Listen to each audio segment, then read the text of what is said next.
Anybody ever read this book called The One Thing by Uri Geller? You ever heard of that book? What's the premise of that book? Kind of like in a one sentence. The one thing. Okay, I think I'm gonna make it up because I don't remember much. It's okay. Remember the one thing. Do your best, forget the rest. I think you're always just looking for that one leverage point. Yes. You see why I trust my first instinct? Because most times I'm right. Yes, that's right. So it's the one domino in your life, the one domino that if you knock it over, it actually knocks over all the other dominoes. Did you guys know that public speaking is that one domino? That's the thing it took me decades to figure out. I never knew that just getting good at public speaking was going to impact my motivation. All of a sudden, I want to go to the gym. I'm walking around motivated. I never knew that it was that one thing. Public speaking is not just about speaking. It actually knocked over every other domino in my life. These days, my dating life is out of control. I mean, I'm turning down opportunities left and right and center. And would you agree that in business and in life, it's good to have options? Sometimes. It's good to have options. I have so many options, guys, in my dating life, and it's literally on steroids. And you know why? Look at me, I'm not like super, I'm not like Brad Pitt, like, you know what I mean? I'm simply a regular guy, okay? But the reason is the one thing. It's all public speaking.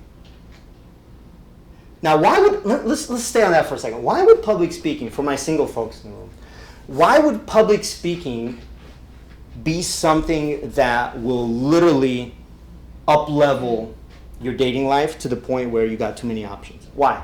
What do you guys think? Again, for my single folks, the confidence. You're attracting people that like to talk to you because you're good at it. So they're just going to keep coming back just to talk to you. It's like moths to a flame. You don't have to do much. You just have to be yourself. You just have to be comfortable in your own skin. And by the way, that goes for both sexes. Guys and girls, just being comfortable in your own skin is very attractive. But guess what? That's not just for dating. That's also for clients. I'm not selling you guys anything. And I never sell things to corporate. I was on a boat the other day. I rubbed shoulders with every person in that boat. Mixed mingle. Just being me. You know how much business I got just by having a little fun on the boat? Can you guys see why this is the one thing? People come to a class, they're like, okay, I want to polish my skills. Then like 3 weeks later, they're surprised, like, oh my God, I just had a promotion. Oh my God, I left the company and I'm somewhere else. I got this, like the world becomes your oyster. Trust me, you're thinking right here, I'm telling you it's like way up there. And it's just this one thing, this one leverage point. All right, let me pause, because sometimes I could get a little long-winded. I got content for days, All right, anybody else, any other questions that you guys may have? Questions about anything related to public speaking, things of that nature. Going back to feedback, like how do you read the room? Couple techniques. 80% is psychology, 20% is techniques. Does that mean that techniques don't matter? They matter less, a lot less. The psychology matters the most, but I gotta have techniques. So how do you read psychology then? Okay, so there's little things that I do. Everybody go like this. Say questions, hook the mind. Questions hook the mind. Okay? So what I do is I want you guys to get in the habit of asking a lot of questions. Does that make sense? At what point does it not, does it turn into interrogation? Exactly. Yeah. I'm like, Well, my question is, does it ever turn into an or- interrogation? At one point, Is that even accurate? sorry, I'm adding to her Please. question and adding questions. Mm. And at one point, does it not turn to disrespect to you? He doesn't know exactly what's going on. Mm-hmm, You know? mm-hmm. Yeah, you know, Or she, he, she, yeah. when I say asking a lot of questions, I'm wondering if I could just flip my statements into questions and have more of a curiosity-based presentation where I'm so concerned that you're with me that I'll even ask you, you know, did that make sense? Before we move on to the next slide, I just want to make sure that, you know, everybody here, you got that, like, I didn't lose anybody with that, like, we're all on the same board. You know, can you see the impact if we all get behind this as an organization? What would that do for our entire engineering department, right? How many people you're excited just in the fact that you are here right now and you already can see that there's potential coming down the line, right? And what I want you to do is I want you to get into a habit of asking a lot of check-in questions. These are called the yes ladder. What's it called? The yes ladder, okay? So every few seconds, because we talked about it earlier, we have the attention span of a goldfish. So what we want to do is we want to ask questions. Does that make sense? Are you still with me? Everybody tracking, right? Can you relate? You know, raise your hand if you've ever been there. You know, if that makes sense, you know, let me know. Like, let me know if that makes sense.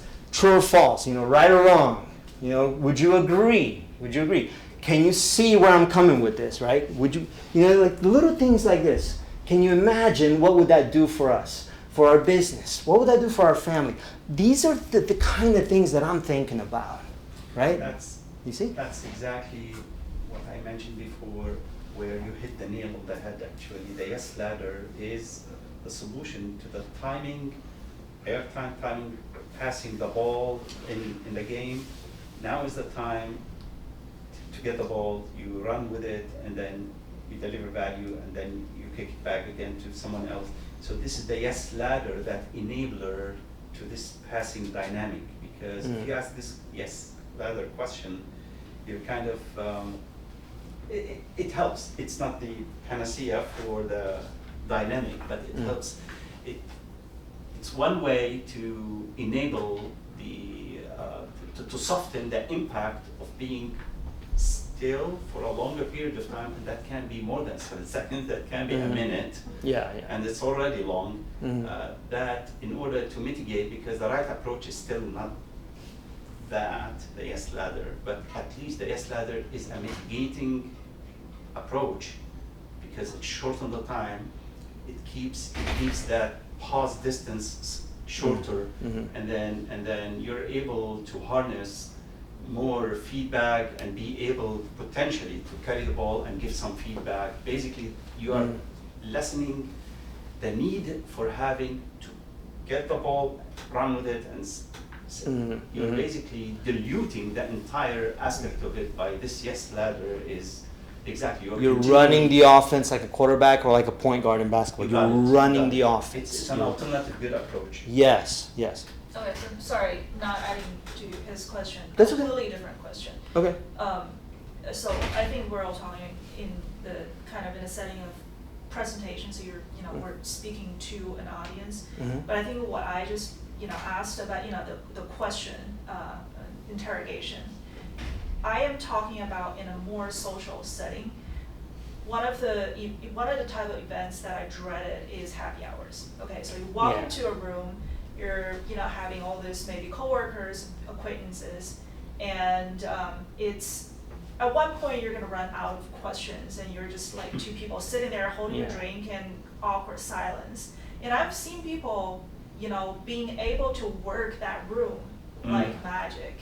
And I wonder how they did that, and I want to ask you, what is the secret to read the room in that scenario? So it's very different. It's a lane specific skill. So we're talking about public speaking and reading an audience, and that's why I'm asking a lot of questions, right? Does that make sense? So I'm asking a lot of questions because I'm doing an audience kind of a talk. Now, we also, inside the program, we don't charge extra for it, we also get good at social skills and networking. So you're asking more about networking. And in a network or a social skill scenario, you don't want to interrogate and ask a lot of questions.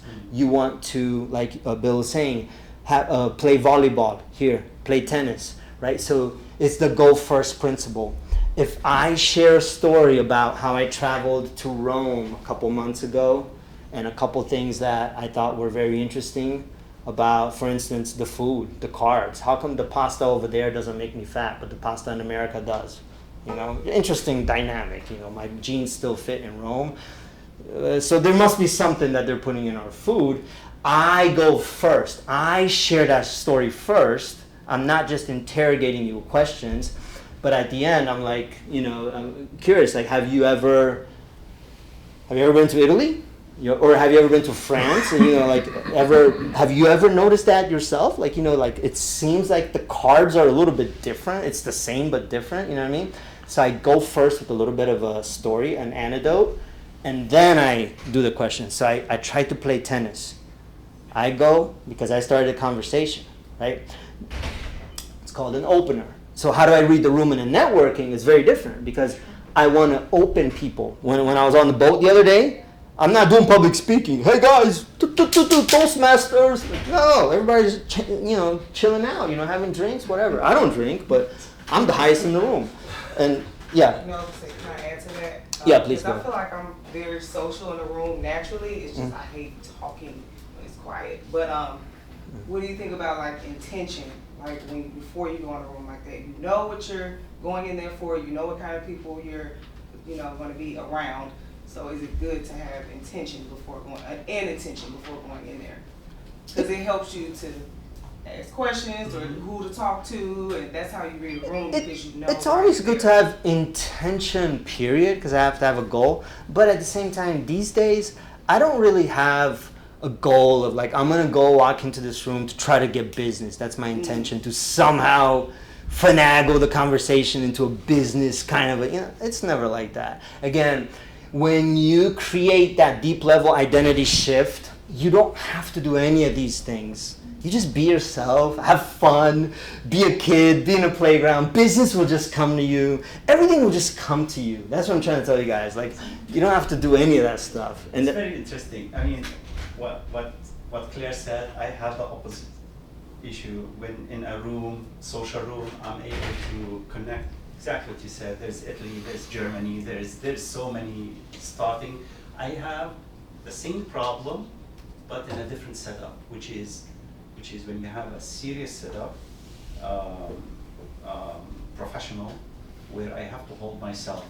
I'm a talker by nature, although I'm introvert as well. I don't know. No, it's good. Maybe you're an ambivert. Isn't that ambivert? Okay.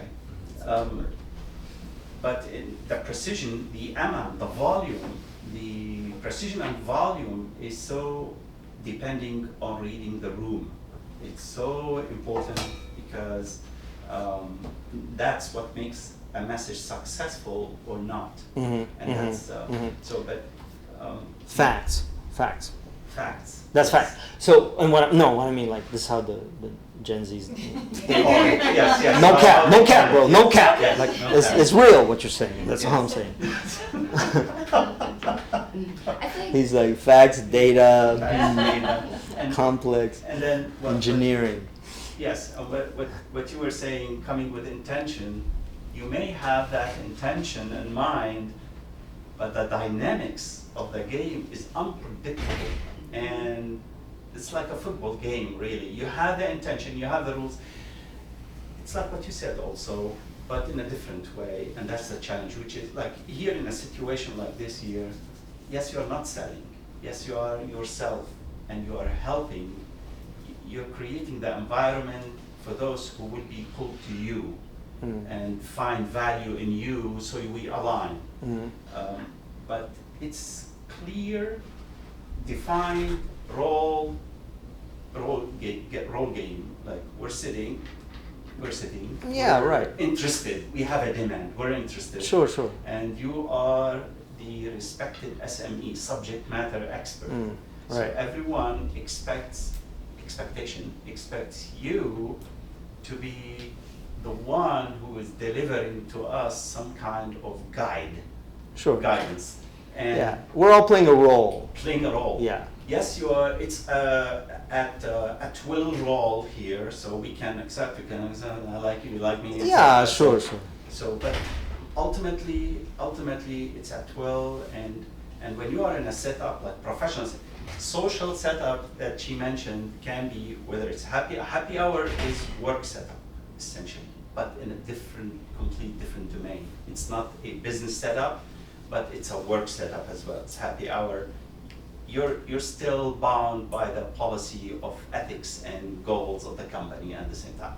So what I'm trying to say here is the roles here are at will and fine, but the roles in real world setup, some, not all of them, some, not what social setup is so vague.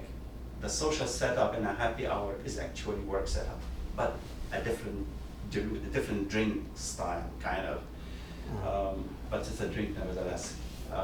So the setup is bounded by rules, and that's what I'm trying to say. Those rules, reading the rule, are impacted by those rules. So reading the room outside in the nature in a pub is something requires social intelligence, and I would love to be that too. Reading, again, the feedback. It boils down to the topic of feedback. Reading rooms is feedback. Feedback and skill. Feedback and skill. And skill. There are so many books in life, and feedback and skill, so many situations of those. And this is where, in a work setup, it is bound to rules. And how can you read reading and skills? Well, yeah. I mean, I'll give So, you an yeah, example. Like a homeless person, I when they walk up to you, right? Are they confident? No, homeless people, for the most, No. boy, yes, they are. They are. I see. Very. Very confident. They're Oh, street God. savvy. Yes. Oh. They don't have a lot of shy. They'll walk up to you like, hey man, like, huh? Where do y'all meet y'all homeless people? The ones I mean, in Atlanta, because the ones I meet around Sandy Springs, they're shy. they're shy. They're shy. Okay, well, we're living in two different worlds. Because people call the police on them in Sandy Springs. So Okay. they're a little bit more timid. They don't just walk up to you. Yeah, they'll not be the one like they'll in be Atlanta. outside of the Well, store and how about in New York? You think okay, those well, people are? everybody in New York is bold. Okay, so that's my example. So just because someone is bold or talkative, like for instance, my uncle, when he has a couple of palinka, that's a Romanian moonshine, at the Christmas party, He's very confident. boy is he confident. But he is not competent. Yeah. So I'm like, uncle, excuse me, like, so and so just walked in the room. I'll be back. But really, I got no intention to come back. I'm like leaving. Right. I exit the conversation because he's talking my ear off. So how do you develop that skill to just know that you're keeping someone interested? That's about competence, not just confidence.